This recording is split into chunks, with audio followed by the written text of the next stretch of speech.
الحمد لله رب العالمين والعاقبة للمتقين والصلاة والسلام على أشرف الأنبياء والمرسلين سيدنا ونبينا ومولانا محمد وعلى آله وصحبه أجمعين. أما بعد فأعوذ بالله من الشيطان الرجيم. بسم الله الرحمن الرحيم. وما آتاكم الرسول فخذوه وما نهاكم عنه فانتهوا. صدق الله مولانا العظيم وصدق رسوله النبي الأمين الكريم.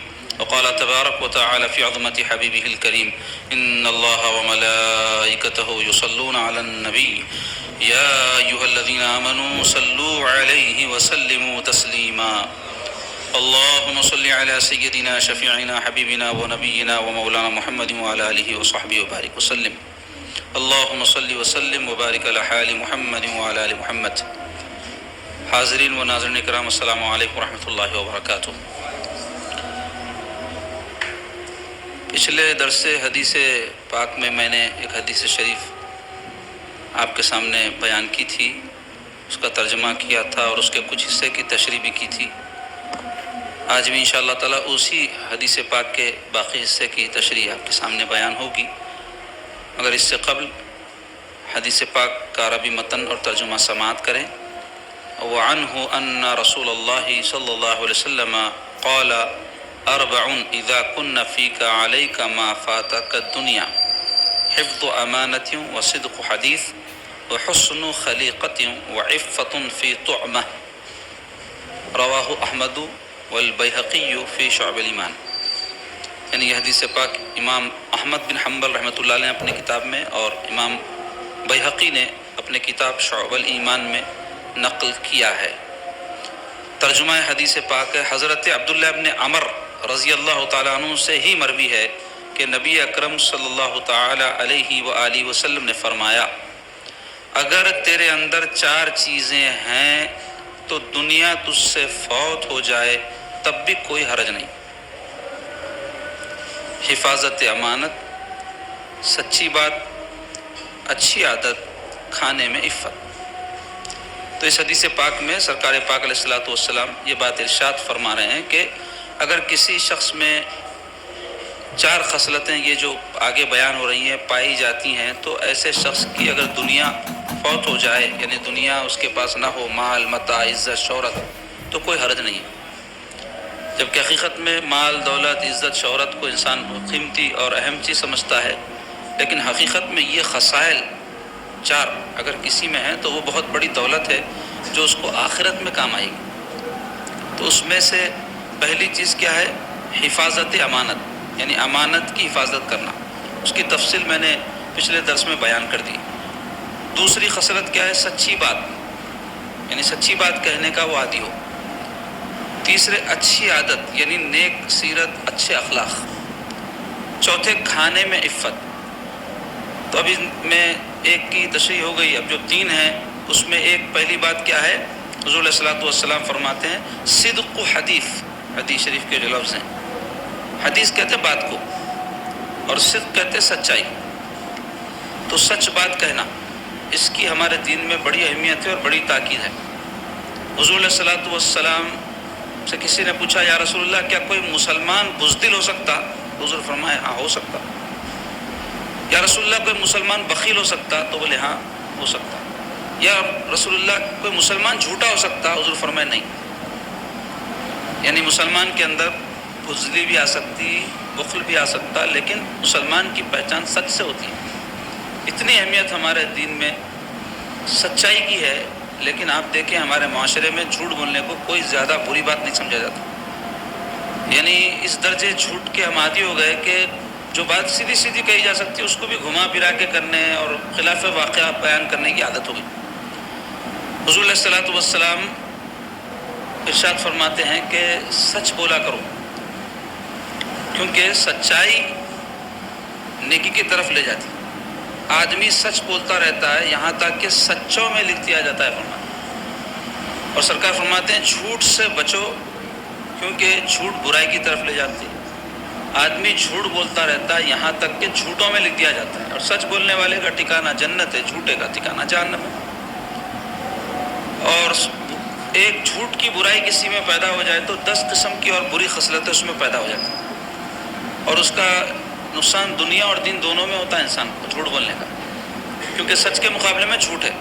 جھوٹ بول تو خلاف واقعہ کوئی بات کہنا، سچ جو بات جیسی ہو ویسی کہنا، جو کچھ ہوا ہے ویسے ہی کہنا۔ تو آدمی جھوٹ جب بولتا ہے تو اس کو دنیا میں کیا نقصان ہوتا، اس کی شخصیت غیر معتبر ہو جاتی، لوگ اس پر اعتبار نہیں کرتے۔ بچپن میں آپ کو شاید یہ قصہ سنایا گیا ہوگا، ہم کو تو سنایا گیا تھا، اگر آپ میں کوئی نہیں سنے تو سن لیں، کہ ایک بچے کا قصہ ہے نا، کہ ایک مرتبہ انہیں پکار پکار کے بولا شیر آیا شیر آیا شیر آیا، تو سب جو ہے لوگ نکل کے آئے باہر ہتھیار اوزار لے کے شیر کو مارنے۔ جب سب باہر آئے تو بولا میں جھوٹ بولا بول کے ہنسا، تو سب جنے ناراض ہو کے واپس چلے گئے۔ ایک مرتبہ صحیح میں بھی شیر آ گیا، اب انہیں پکارا شیر آیا بولے تو انہیں ایسی بولتا بول کے کوئی بھی باہر نہ نکلے، جس کی وجہ سے شیر آیا اور اس کو چیر دیا، ہلاک کر دیا۔ تو آپ دیکھیں جھوٹ بولنے کے نتیجے میں کیا ہو، اس کی بات کا اعتبار نہیں رہا۔ اس واسطے سچ کی بڑی اہمیت ہے، اور ہمارے آقا علیہ الصلوۃ والسلام اعلان نبوت سے پہلے بھی مکہ مکرمہ میں بلکہ عرب کے تمام علاقوں میں صادق مشہور تھے، سچے۔ تو صدق جو ہے یعنی سچائی ایک مسلمان کے لیے لازمی ہے۔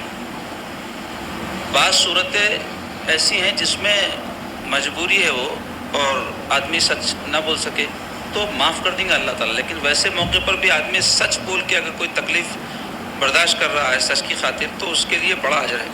مثلا کسی شخص کی جان جا رہی ہے، جان بچانے کے واسطے کوئی جھوٹ بول دے رہا، یا سچ بولنے پر مار پیٹ کا خطرہ ہے کہ کوئی مار سکتا، اس کو ہلاک نہ بھی کرے تو زخمی کر دے سکتا، تو اپنے آپ کو تکلیف سے بچانے کے لیے آدمی جھوٹ بول دے، تو اس میں گنجائش ہے۔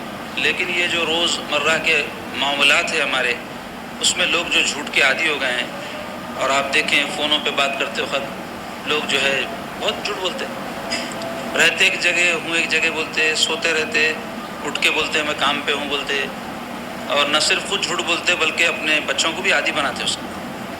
کوئی شخص ایسا کرتا کہ فون آیا کسی کا، اس سے بات نہیں کرنا ہے، اس کو اوائڈ کرنا ہے، بچوں کو فون دیتے، بیوی کو فون دیتے، بول دو نہیں ہے بول دو، خود بھی جھوٹ بولنے کی عادی ہے، اپنے گھر والوں کو بھی وہی ٹریننگ ہو رہی۔ ایسے ہی گھر پہ کوئی آیا نہیں ملنا ہے تو بول بھی جاتے نا میں نہیں ملنا چاہ رہا ہوں، یا مل کے بولنا بھائی میں مصروف ہوں، آپ برا مت مانیے، میں بعد میں ملاقات کرتا ہوں، اب نہیں کر سکتا۔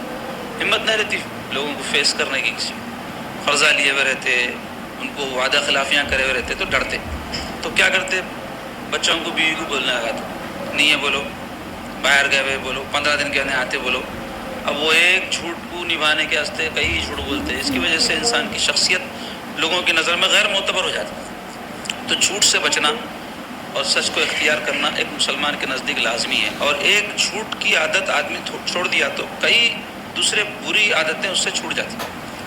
مشہور واقعہ رسول پاک علیہ الصلوۃ والسلام کے زمانے کا، ایک شخص حضور کی خدمت میں آ کے بولا یا رسول اللہ صلی اللہ علیہ وسلم، میں ایک بہت برا آدمی ہوں، شراب پیتا ہوں، زنا بھی کرتا ہوں، چوری بھی کرتا ہوں اور جھوٹ بھی بولتا ہوں، مگر یا رسول اللہ میری اتنی ہمت نہیں ہے کہ میں سب عادتیں ایک ساتھ چھوڑ سکتا ہوں، یعنی میں یہ پوری عادتیں ایک وقت میں نہیں چھوڑ سکتا، تو میرے سرکار کے قربان جاؤ۔ کیسی حکمت حضور علیہ الصلوۃ والسلام کی ذات پاک میں تھی، حضور اس کو زنا، حالانکہ بدترین گناہ ہے نا جھوٹ کے بنسبت، قتل چوری یہ سب بڑے بڑے گناہ ہیں، تو حضور اس کو کیا فرمائے معلوم، تو جھوٹ بولنا چھوڑ دے فرمائے۔ تو انہیں بولا یا رسول اللہ یہ کر لیتا، وعدہ کر کے گیا اللہ کے رسول صلی اللہ علیہ وسلم سے۔ اب جب انہیں چلے گیا حضور کی مجلس میں، شام ہوئی تو اس کو شراب کی عادت ستائی، شراب پینے کے واسطے جانے لگا تو خیال آیا اگر میں شراب پی لوں گا تو کل سرکار کے پاس جاؤں گا، حضور پوچھیں گے مجھ سے رات کہاں گزارا، تو میں جھوٹ تو نہیں بول سکتا، اس واسطے کہ حضور سے وعدہ کرا ہوں کہ جھوٹ نہیں بولوں گا، سچ بولوں گا، اور اگر میں سچ بول دیا تو صحابہ کے سامنے میری بے عزتی ہو جائے گی کہ انہیں سرکار سے وعدہ کر کے جا کے بھی شراب پیا، لہذا شراب نہیں پیا۔ ایسے ہی دیگر جب اس کو اس کی لتیں ستائی تو ہر موقع پر یہی خیال کر کے انہیں سب لتاں چھوڑ دیا اور نیک انسان بن گیا۔ تو ایک سچ کی عادت جو ہے اس کو جھوٹ چھوڑنے اور سچ بولنے کی عادت اس کو نیکی کے راستے پر لائی۔ تو سچ بولنا بہت بڑی نیکی ہے، بہت بڑی نیکی، لوگ اندازہ نہیں کرتے اس کا، معمولی بات سمجھتے کیا ہوتا، انسان کی ساری شخصیت جو ہے مقدر ہو جاتی جھوٹ سے اور سچ سے معتبر ہو جاتی۔ اس واسطے لاکھ تکلیف ہو ان کو، سچ بول کے آدمی جو ہے کسی کے سامنے ٹھہرنے کا عادی نہیں۔ حق گوئی رہنا، سچائی رہنا، اس کے اندر حق پسندی بھی رہنا. اگر کوئی شخص جو ہے آپ کو آپ کی کوئی خرابی کوئی برائی سے آگاہ کرا، برداشت کرنا. آپ یہ نہیں کرنے سے کیا ہوتا، اصلاح نہیں ہو سکتی آدمی کی. ہم تعریف سننا چاہتے، کبھی تنقید نہیں سننا چاہتے. ہم واہ واہ پسند کرتے، کوئی ہمارے پر اعتراض کرا تو ہم اس کو برداشت نہیں کرتے. تو وہ عادت کیا کرتی، انسان کی اصلاح نہیں ہونے دیتی. جو انسان حق سننے کی عادت رکھتا انہیں اپنی اصلاح کر سکتا، جو برداشت کر سکتا سننے کو، سچ سننے کو، انہیں اپنی اصلاح کر سکتا. لیکن بیجا بھی ہم کو کسی کو تنقید نہیں کرنا چاہیے. بعض لوگوں کو حسد رہتا، کسی سے جلن رہتی، تو عذرائے حسد اور عذرائے جلن کیا کرتے، اصلاح مقصود نہیں رہتی. ان کو نیچا دکھانا، ان کی برائی لوگوں کے سامنے بیان کرنا. غیبت بھی کرتے اور منہ پہ ان کو برا بھلا بول کے اور بولتے دیکھے کیسا منہ پہ بول دیا میں. تو منہ پہ اصلاح کے لیے بولنا ہے، کسی کا دل توڑنے بولنا ہے، یا ان کو نیچا دکھانے بولنا ہے. اصلاح اگر کرنا ہے تو تنہائی میں بولو آپ. اصلاح اگر کرنا ہے تو محبت سے بولو آپ، شفقت سے بولو آپ، نہ کہ اس کو جو ہے آپ سختی سے جو ہے سب کے سامنے ذلیل کر دے رہے ہیں، بے عزت کر دے رہے ہیں. کیا بولتا ہوں میں سچ بات بول رہا ہوں. تو بہرحال ہم کو چاہیے کہ ہم سچ بولنے کے عادی بنیں، اور اس کے لیے ضروری ہے کہ ہم بات مختصر کریں. زیادہ بات کرنے سے بھی آدمی جھوٹ بولنے کا عادی ہے. بات بنا کے بولنا پڑتا اس کو. جتنا واقعہ اتنی بات بولنا. کئی لوگ رہتے اتنے واقعے کو اتنے بڑے بڑے کر کے بولتے. عورتوں کو خاص طور پہ عادت رہتی نہیں بلکہ شروع ہوتے ادھر سے گھما کے لاتے، تو اس میں باتیں بہت بنانا پڑتا. تو مختصر بات، ٹو دی پوائنٹ، کام کی بات، سچی بات، اس سے مسلمان کا کردار سنورتا ہے. اور انسان جب سچ بولتا ہے تو اس کے اثرات اس کے دل پہ پڑتے ہیں، اور دل پہ اثرات جو اچھے پڑتے ہیں تو دل اچھا ہو جاتا ہے. جھوٹ بولنے کی وجہ سے اس کے اثرات جب دل پہ پڑتے ہیں تو دل خراب ہو جاتا ہے. اور انسان کی اصل دل ہی ہے، انسان کی شخصیت دل سے بنتی. تو اپنی شخصیت کو اچھا بنانا ہے تو سچ بولنے کی عادی ہونا. پہلے لوگ مرید ہوتے کرتے تو بہت باتیں ہیں نا جی دین کے اندر، وظیفے پڑھو، ذکر کرو، منڈیاں لاؤ، تہجد پڑھو، مراقبہ کرو، مجاہدہ کرو، مشاغل کرو، بہت چیزیں ہیں بتانے کو. لیکن پہلے کے بزرگاں مرید ہوئے وقت ہم سنتے ہیں اپنے بڑوں سے، پہلی نصیحت جو کرتے تھے، بابا ہمیشہ سچ بولا کرو، بس جاؤ اس پہ پہلے عمل کرو. بہت بڑی چیز ہے، اب نہیں سمجھتے ہم. جبکہ تمام اچھائیوں اور خیر کا فارمولہ ہے، سمجھو آپ سچ بولنے کے عادی بنو. اور دوسری بات ہمارے سرکار کیا فرمائے، یعنی ترتیب کے اعتبار سے تیسری ہے، آج کے درس کے حساب سے دوسری ہے. پہلی بات تو حفاظت امانت تھی، دوسری تھی سچی بات. تیسری بات حضور فرمائے وہ حسن و خلیقہ. حسن و خلیقہ کسے بولتے، اچھی عادت، اچھی خو، اچھی خصلت. یعنی انسان کی طبیعت اچھی ہو، مزاج اچھی ہو، یعنی اچھے اخلاق والا. اخلاق کسے بولتے، اخلاق جو ہے بولتے ہیں انسان سے وہ عادتیں جو بغیر مشقت کے صادر ہو جائیں. طبیعت بن گئی ان کی، بولتے دیکھو اب ان کی مزاجی جیسی ہے تو وہ کیا انسان کا خلق ہے، اس کے اخلاق کیا ہے، اس کی طبیعت. تو سخی آدمی کو سخاوت کرنے کے لیے محنت نہیں کرنا پڑتا. کیوں؟ اس واسطے کہ وہ سخاوت کی خصلت اس میں رہتی، اس واسطے اس کا صدور آسانی سے ہو جاتا اس سے. اسی طرح ایک آدمی جو بہادر ہے تو بہادری کے واسطے کیا ورزش کرے تو بہادر بنتے ہیں.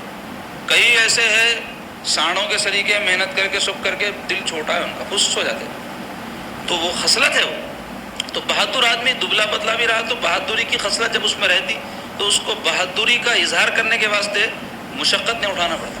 کوئی بہادر نہیں ہے تو 10 وقت سوچنا پڑتا یہ کروں کیا ہوتا کی. تو بتانا ہے چاہ رہا ہوں کہ یہ جو اچھی خصلت اور بری خصلت دونوں ہیں.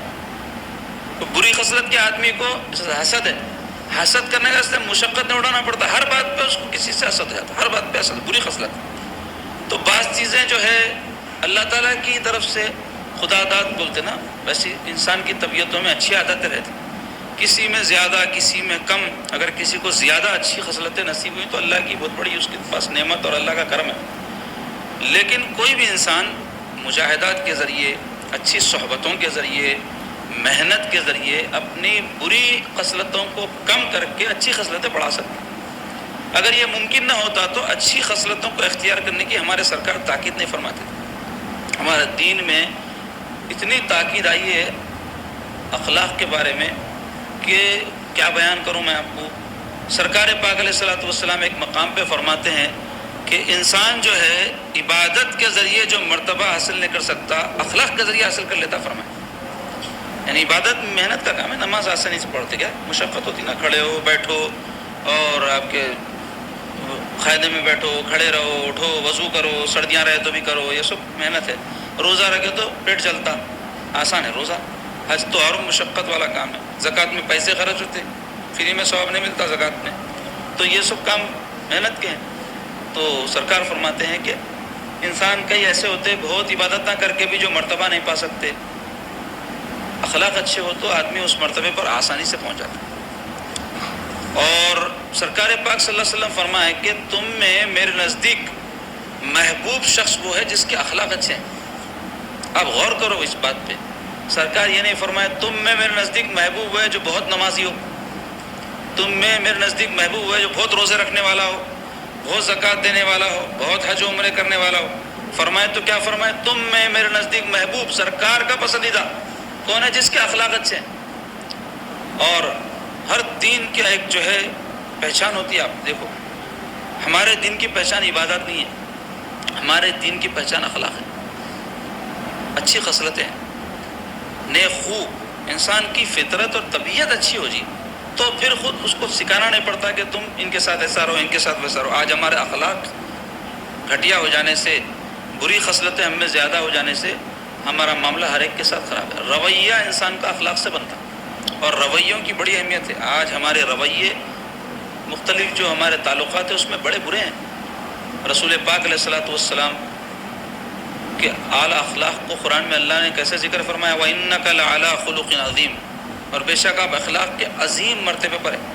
تو اخلاق میں سب سے بلند جو مرتبہ ہے وہ عظیم اخلاق ہوتے ہیں. ایک ہوتا ہے حسن خلق, اچھے اخلاق. اچھے اخلاق ایسے اخلاق کو بولتے ہیں جو ساری اچھی اچھی خصلتیں ہیں.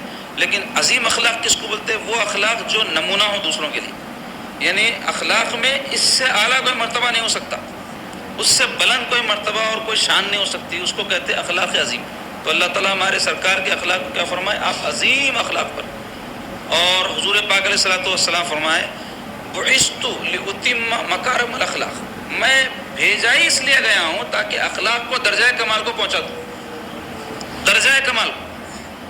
تو بعض علماء کہتے ہیں کہ انبیاء علیہ السلام جو سارے کے سارے اعلیٰ اخلاق کے مالک تھے, ان سب کو جو اخلاق نصیب ہوئے حضور کے ذریعے سے ہوئے, کیونکہ حضور نبی الانبیاء ہیں. نبوت بھی تمام انبیاء کو حضور سے ملی, ایسے ہی اخلاق کا کمال بھی جو انبیاء کو ملا حضور سے ملا, کیونکہ اخلاق عظیمہ صرف حضور کے, یعنی صرف اور صرف اچھے اخلاق. کسی انسان میں اچھے اخلاق بھی ہو سکتے ہیں, برے بھی ہو سکتے ہیں. انبیاء میں برے نہیں رہتے, اچھے اخلاق رہتے ہیں. لیکن اخلاق عظیمہ صرف رسول اللہ صلی اللہ علیہ وسلم. اخلاق کے پھر مرتبے ہیں. ایک کیا ہے گھٹیا مرتبہ اخلاق کا, کیا کہ آپ کے ساتھ کوئی اچھا سلوک کرے تو آپ اس کے ساتھ بدسلوکی کریں, جیسا کہ ہمارے اخلاق ہے. ہمارے ساتھ بیچارہ ہمدردی کرتا, محبت کرتا, موقع ملا تو ہم اس کو تکلیف پہنچا دیتے, اس کو اذیت دے دیتے, اس کی غیبت کر دیتے, اس سے ساتھ ہی حسد کا اظہار کر دیتے. یہ گھٹیا اخلاق ہے. اس سے ذرا درجے میں اونچے اگر کوئی ہے تو جیسے وہ تیسا, جو ہمارے ساتھ جیسا رہیں گا اس کے ساتھ ویسا. اینٹ کا جواب پتھر سے دیں گے, یہ گھٹیا اخلاق. نہیں اگر کوئی ہمارے کو اینٹ ماریں گا ہم بھی اینٹ سے ماریں گے, پتھر ماریں گا پتھر سے ماریں گے. یہ کیا ہے, برابری کا لیول ہے, اچھے اور برے دونوں میں ہے. اعلیٰ اخلاق کیا ہے, جو ہم سے بدسلوکی کرے ہم اس سے اس نے سلوک کریں, جو ہم کو محروم کرے ہم اس کو عطا کریں, جو ہم کو اوائڈ کرے ہم اس سے ملیں. یہ اعلیٰ اخلاق. تو جس کے اندر اچھے خلق ہوتے ہیں ان کے اندر کیا کیا عادتیں ہوتی, بہت ہیں, وہ تو سینکڑوں ہوں گی, میں چند اہم گناتا ہوں. اس میں سے ایک یہ ہے, آدمی غلطی کو مان کر معافی چاہتا. اچھے اخلاق والا اپنی غلطی کو مانتا ہے اور پھر معذرت خواہی کرتا ہے. اور جو برے اخلاق والے رہتے ہیں ان کو اپنی غلطی دکھائی نہیں دیتی, کوئی ان کو آگاہ بھی کرے ان کی غلطی سے تو مانتے نہیں, مان بھی لے تو معافی چاہنے میں تکلیف رہتی ہے. تو ہم کو معافی چاہنے میں کوئی آر اور شرم نہیں ہونی چاہیے, اس سے انسان کی عزت بڑھ جاتی ہے. عموماً انسان کی انا جو ہے اس بات کی اجازت نہیں تھی اس کو کہ کسی سے معافی چاہے, تو وہ انا ٹوٹتی. دوسرا یہ کہ امر بالمعروف کرتا ہے, اچھے اخلاق والا, لوگوں کو نیکی کی بات بتاتا, بھلائی کی بات. تیسرا یہ کہ نہی عن المنکر, برائیوں سے روکتا, ناپسندیدہ باتوں سے کسی کو منع کرنا, مگر اس کے طریقے ہیں. میں بولا نا آپ کو, کسی کو ذلیل کر دینا, رسوا کر دینا اور اس کو سمجھنا کہ ہم اصلاح کر رہے ہیں, یہ غلط فارمولہ ہے بالکل. آدمی کو ضرورت ہے گولی کی, آپ آپریشن ہی کر دے رہے ہیں اس کا, اور وہ بھی ایسا آپریشن کر رہے ہیں جب کہ آپ ماہر ہی نہیں ہیں اس کے, انتڑیاں پورے باہر آ جاتے ہیں بیچارے کے. ہلاک ہو جاتا ہوں، آپ مجرم بن جاتے. تو اس کے اصول ہیں امر بالمعروف و نہی عن المنکر کے، لیکن جو اچھے اخلاق والا ہوتا اس کے اندر جذبہ رہتا اصلاح کا. اور ایک عادت کیا ہے؟ جاہلوں سے اعراض کرتا ہونا. جاہلوں سے اعراض کرنے کا اللہ تعالیٰ قرآن میں حکم دیا نا، وَإِذَا خَاطَبَهُمُ الْجَاهِلُونَ قَالُوا سَلَامًا. کیا فرمایا اللہ تعالیٰ؟ جب جاہل ان سے خطاب کرتے ہیں تو وہ کہتے ہیں السلام علیکم. مطلب کیا ہے؟ بحث نہیں کرتے ان سے، الجھتے نہیں ان سے، جھگڑا نہیں کرتے. کیونکہ بہت سے لوگ رہتے جاہل قسم کے جو آپ سے الجھ کے بحث کر کے لڑنا چاہتے ہیں، تو آپ ویسے لوگوں کو نظر انداز کرنا اچھے اخلاق کی علامت ہے. ایسے ہی صلہ رحمی کی عادت رہتی ہے اس کو، اچھے اخلاق والے کو. صلہ رحمی بولے تو لوگوں سے تعلقات جوڑنے کی، ان سے نہیں جو فرینڈ ہے اپنے رشتہ دار ہے، بلکہ جو ہم سے مخالفت کرتے ہیں ان سے تعلقات جوڑنا صلہ رحمی ہے. رسول اللہ صلی اللہ علیہ وسلم کے پاس ایک شخص آ کے بولے یا رسول اللہ میرے رشتہ دار عجیب ہے، بولے میں ان سے ملنا چاہتا ہوں انہوں میرے سے بھاگتے، میں ان سے تعلقات جوڑنا چاہتا ہوں انہوں توڑتے، میں ان کو دیتا ہوں انہوں چھینتے، میں ان کے ساتھ اچھا سلوک کرتا ہوں انہوں بد سلوکی کرتے. تو یہ سن کے سرکار فرمائے اے شخص اگر تو جیسے کہہ رہا ہے واقعہ ایسا ہی ہے، یعنی ایسا ہی ہو رہا ہے، تو اللہ تبارک و تعالیٰ تجھ کو ان پر ہمیشہ غالب رکھے گا اور وہ اس عمل کے ذریعے جہنم میں جائیں گے. تو صلہ رحمی کس سے کرنا ہے؟ صلہ رحم کے معنی ہوتے ہیں رشتے جوڑنا. کس سے؟ جو رشتے توڑتے. محبت سے رہنے والے خلیل بھائی سے محبت سے رہنے، کون سی کمال کی بات، دوست ہیں دونوں. ایسے ہی ایسی ساس جو بہو سے محبت سے رہتی، بہو بھی محبت سے رہتی. ایسی بہو جس سے جو ہے ساس محبت سے رہتی، انہیں اس سے محبت سے رہتی. کوئی کمال کی بات نہیں.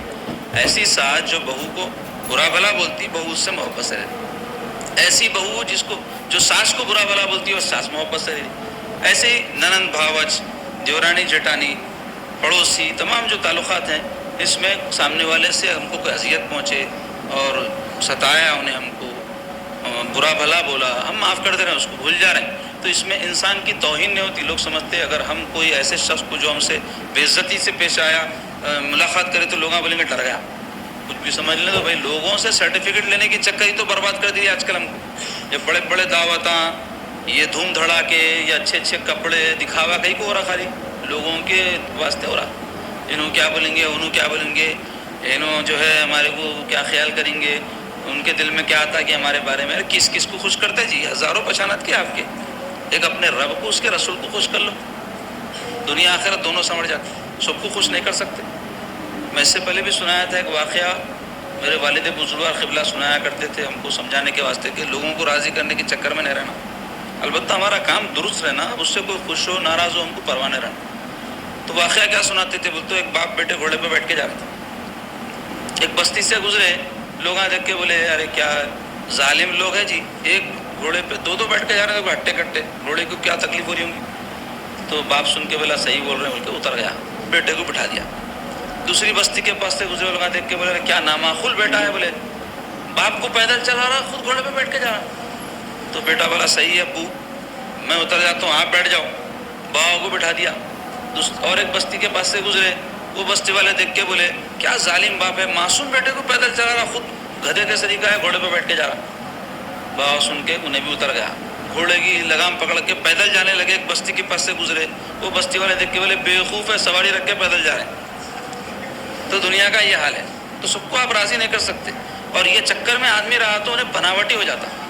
انسان اپنے کردار کے ساتھ ایک نہج پر زندگی گزارے بغیر اس بات کی پرواہ کرے کہ میری شخصیت کے بارے میں لوگوں کی رائے کیا ہے. آپ ان کی رائے ان کی رائے، تو چاہنے والے بھی کہیں رہتے، کہیں حاسدین رہتے، کہیں دشمن رہتے. آج کوئی چاہتا کل مخالف ہو جاتا، آج کوئی متخذ رہتا کل دشمن بن کے کھڑا ہو جاتا. کس کس کو راضی کرتے جی؟ اللہ رسول راضی ہو گئے، دنیا آخرت دونوں کامیاب. تو مختصر یہ کہ صلہ رحمی کرنے والا ہوتا ہے اچھے اخلاق والا، اور خطا رحمی سے بچتا ہے. خطا رحمی بولے تو تعلقات کاٹنے سے، انہوں بولے بات نہیں، انہوں بولے آنا نہیں، انہوں بولے جاتا نہیں، انہوں ایسا کرے ان سے ملنا نہیں، بیوی ملنا نہیں، بھائی نے ملنا، انہوں نہیں آنا. یہ سے ہماری زندگی میں اور کیا ہے. دیکھو خاص طور پہ سسرال رشتوں میں بار بار بولتا ہوں میں، آج ہمارا معاشرہ بے سکونی اور انتشار کی کیفیت میں مبتلا ہے. چھوٹی چھوٹی باتوں کے اوپر ایک دوسرے کو برداشت نہیں کر رہے ہیں. ساس بہو کی دشمن، بہو ساس کی دشمن، ننند بھاوج کی، بھاو ننند کی، دیورانی جٹانی کی، جٹانی دورانی کی، بھائیاں بھی لڑ رہے ہیں. خونی رشتوں میں بھی دوریاں، بھائیاں بہنوں میں، ماں باپ میں اولاد میں اختلافات. یہ سب نفرتیں کیوں ہیں؟ نفسانیت کی وجہ سے ہوتی نفرت. جہاں جھگڑا اور نفرت رہتی نفس رہتا وہاں شیطان اس کو اور پروان چڑھاتا. معاف کرنا سیکھنا، ایک دوسرے کو برداشت کرنا سیکھنا. ہم ساتھ رہنے والے ہیں اور ہم اکیلے نہیں رہ سکتے. دنیا میں سمجھتا ہوں 0.5% لوگ جنگل میں رہ سکتے ہوں گے، باقی 95.5% ساتھ رہنا چاہتے ایک دوسرے کے. ویسی زندگی ہے ہماری. اگر جنگل میں بھی رہے تو 2-4 ساتھ رہنا پڑتا، اکیلے رہے تو درندے پھاڑ دیتے. اچھا برا کچھ بھی ہوا تو کوئی پوچھتا نہیں. تو ساتھ رہے بغیر چارہ نہیں ہے. تو جب ساتھ رہنا ہے تو اللہ تعالیٰ مختلف صورتیں، مختلف شکلیں، مختلف رنگ جیسا بنایا، مختلف طبیعتیں بھی بنایا.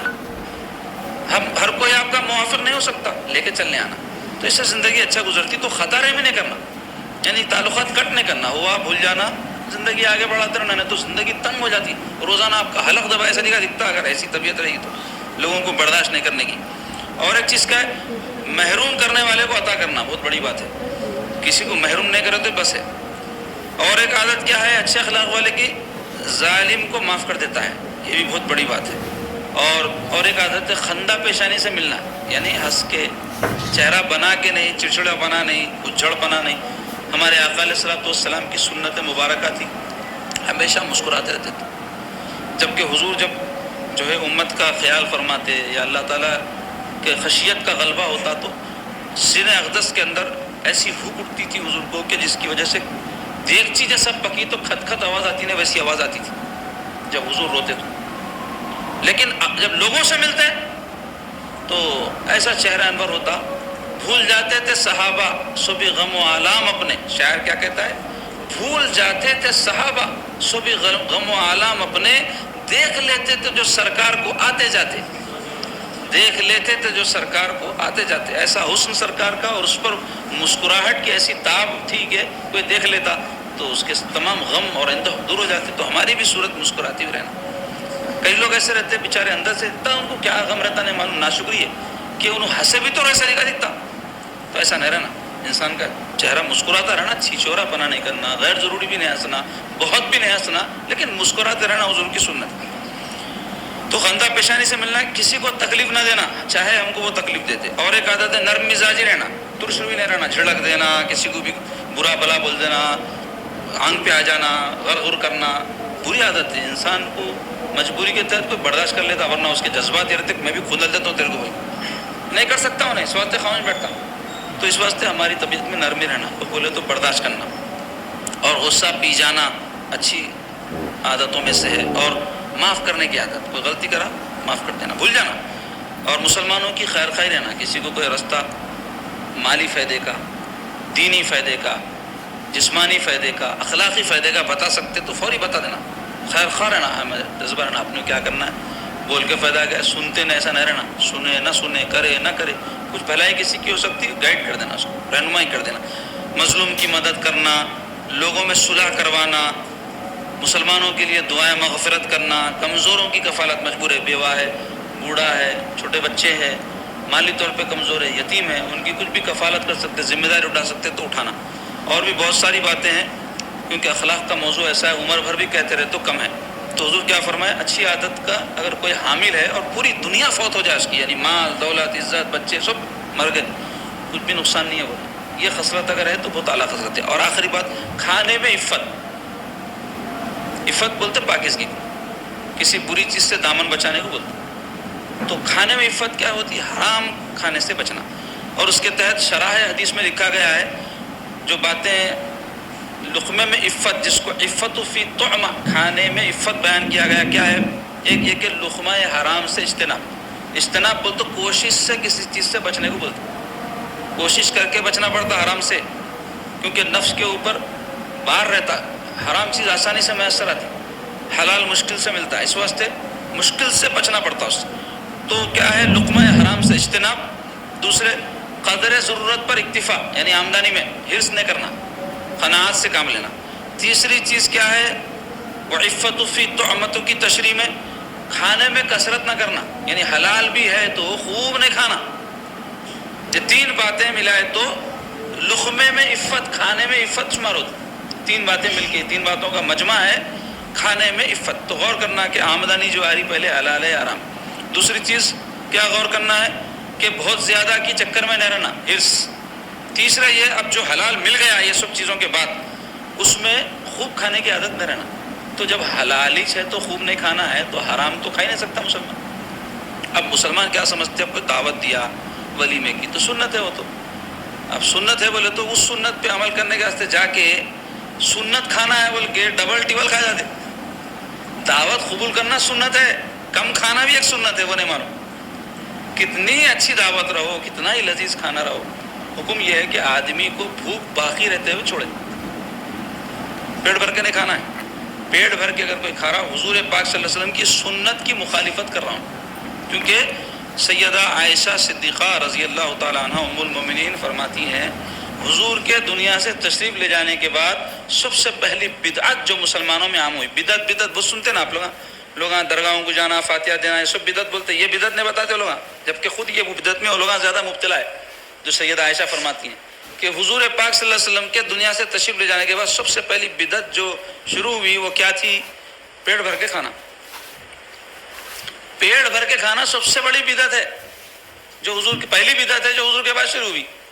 اور اس پر یہ سب جو عرسوں میں نکو جاؤ، فاتحہ نکو دیو، یہ نکو کرو بولتے ہیں، لوگ مبتلا ہے نہیں ہے، خوب کھاتے. تو ہم بھی کھاتے ہوں گے، تو ہم بھی نہیں کرنا، یہ کوئی بھی نہیں کرنا چاہیے. تو حلال کھانا ہے، لذیذ کھانا ہے. لذیذ کھانا منع نہیں، حلال ہی ہونا چاہیے ہمارا کھانا. لیکن کھانے میں اس بات کا لحاظ رکھنا 2 لقمے کم کھا کے آدمی کھانا ختم کرے. اب ہمارے پاس کیا ہے، سنت الجماعت میں تبرک کا کانسیپٹ ہے نا، برکت والا کھانا. تو کیا کرتے اس کو خوب ٹھوس لیتے. کیا بولتے ہو، عنوان دیتے، برکت کیا کہتے، خوب ٹھوسو. برکت بولتے کم بھی رہا تو انسان کو مطمئن کرے، اس کو بولتے برکت. تو ایک نوالا بھی کوئی کھا لیا، ایک دانہ بھی کھا لے تو برکت ہی چاہے اس میں. کیا پیٹ بھر کے کھائے تو برکت ہے. تو ہمارے پاس برکت بولے تو کیا ہے، کنڈا بھر کے ڈال لے کے آنا. کیا بولتے فاتحہ کا تو خوب کھائے، کھیر پوریاں اتنے کھا کے کیا بولتے برکت کہتے. بریانی بغارہ کھانا ہے، دالچے ہمارے پاس جو بنتے نا، یعنی سنیوں کی دعوت میں وہ بتا رہا ہوں آپ کو میں. تو بہرحال میں بولنا چاہ رہا ہوں کہ عفت تام یہ ہے کہ آدمی حلال کے ساتھ ساتھ حلال غذا جب میسر آ جائے تب بھی کھانے میں احتیاط کرے. ہمارے پاس میں ہمیشہ بولتا ہوں لوگ میٹھا اتنا کھاتے جتنا کھانا کھانا چاہیے. تو بندہ تو لگا آپ کھانا کتنا کھاتے ہوں گے، یعنی پیٹ بھر کے کھانا کھائے بعد میں میٹھا کھاتے ہمارے پاس نا. اور اس میں بھی ہمارے پاس ویرائٹیز رہتے ہیں میٹھوں میں. الحمدللہ اللہ بہت نوازا حیدرآباد کے لوگوں کو، اللہ اور نوازے. کھلاؤ، بری بات نہیں ہے، طرح طرح کے کھانے کھلانا برا نہیں. اسراف کرنا برا ہے، دکھاوا کرنا برا ہے، کھلا کے فخر کرنا برا ہے، غریبوں کو نہیں بلانا دعوت میں برا ہے. اور یہ کھانے کھلانے سے بھی اور دوسرے بہت سے کام اچھے ہیں وہ بھی کر سکتے ہیں، مگر ہمارے پاس خالی کھانے کا کانسیپٹ ہے. جب کوئی لکھپتی آدمی ولیمے کی دعوت کرنا چاہ رہا جس میں 8-10 لاکھ خرچ کرنا چاہ رہا تو اس کا سرکل رہتا، اس کے اسراف کا لیول الگ ہے، انہیں کھلا سکتا. یہ غریب بچی کی شادی کرا دو 1-2 لاکھ روپے خرچ کر کے. کرتے ہوں گے بعض لوگ، اللہ کے بندے ہیں جن کو توفیق نہیں ہے، ان کو ترغیب دلانا چاہ رہا ہوں. کھلاؤ، 10 لاکھ کی دعوت کرو. کون بول رہا 10 کے بجائے 8 کر دیتے، کر کے 2 کی کر دو، 9 کر کے 1 کی شادی. 1 لاکھ میں کسی بچی کو جو کچھ تعاون کر سکتے کر دو. یا خاندان میں کوئی بیمار ہے اس کا علاج ہو سکتا تو آپریشن وغیرہ 1 لاکھ دے دو. اچھا سوچنا جی، کھلانے کا کیا، ایک دن میں کھلاؤ، دوسرے دن پھر بھوک لگتی. 10 قسم کے کھانے پکاؤ پھر کھانا ہے آپ کو دوسرے دن. آپ رات میں کتنی مزے کی دعوت کھا لو، صبح کھانا پڑتا نہیں کھانا پڑتا. دال روٹی ہی صحیح، بھوک تو لگتی نا. کھانا ہے نہیں کھایا تو پھر مزہ آتا آدمی. تو وہ ضرورت کیسا بھی پوری ہو جاتی انسان کی کھانے. کیسے بھی کھاتا، پتے کھا کے گزارنا پڑتا، کچھ بھی نہیں ملا تو کھکور کے کچھ بھی کھا لینا پڑتا، کنڈیوں پہ جا کے کھا لینا پڑتا. کھائے بغیر چارہ نہیں ہے. لیکن جو کام ہم ضروری نہیں سمجھتے اس کو انجام دینے کی کوشش کرنا. جیسے رشتہ داروں میں کوئی مجبور ہے، کوئی بڑا خرچہ ہم کرنا چاہ رہے ہیں، مسجدوں میں شادیاں کر رہے ہیں لوگ، اچھی بات ہے، سنت. ارادہ کرنا جس مسجد میں شادی کروں 5,000 روپے بغیر پوچھے دیتے تھے. توفیق ہوتی کبھی باہر نکل کے 25,000 کا بینڈ بجاتا، 10,000 کے پٹاخے پھوڑتا، ڈیکوریشن کو 2 لاکھ 4 لاکھ روپے خرچ کرتا. یہ توفیق کہیں کو نہیں ہوتی، سمجھ میں نہیں آتا میرے کو. اس کی وجہ کیا ہے؟ نیک خونیم، اچھی طبیعت، نیک طبیعت رہی تو نیک سوچ رہتی. یعنی جو بیج بوئے پودا وہی نکلے گا نا. آدمی کانٹے کا بیج بو کے جام لگو آم لگو بولتے حماقت بولیں گے کوئی بھی. تو بیج ہونا جام کا تو جام نکلتا، بیج ہونا آم کا تو آم لگتا. تو ایسے ہی اندر بیج نیکی کا رہا تو درخت بھی نیکی کا، پھل بھی اس کے اوپر نیکی کے لگتے. تو اس واسطے سوچ اچھی رہنا، شروعات وہاں سے ہوتی. اس واسطے ہمارے پاس عقیدہ بنیاد ہے دین میں. عقیدہ کیا ہے؟ انسان کے نظریات، سوچ. اللہ ایک ہے، رسول اللہ صلی اللہ علیہ وسلم کے بارے میں، کتابوں کے بارے میں، یہ بنیاد ہے. اس کے بعد عمل ہے، اس کی بیسس پہ. وہ صحیح نہیں ہے تو یہ قبول نہیں. تو ایسے ہی ہم اپنے آپ کو ہمیشہ کوشش یہ کرنا کہ اپنی سوچیں پاکیزہ بنانا، اپنے خیالات افکار اچھے رہنا. تو خود سجائی دیتا ہے کہ ہم کو کیا کرنا چاہیے جس سے دنیا اور آخرت دونوں اچھے ہو سکتے ہیں. اللہ تعالی ہم سب کو نیک توفیق عطا فرمائے اور اپنے آقا علیہ الصلوۃ والسلام کی بتائی ہوئی باتوں پر عمل پیرا ہونے کی توفیق بخشے.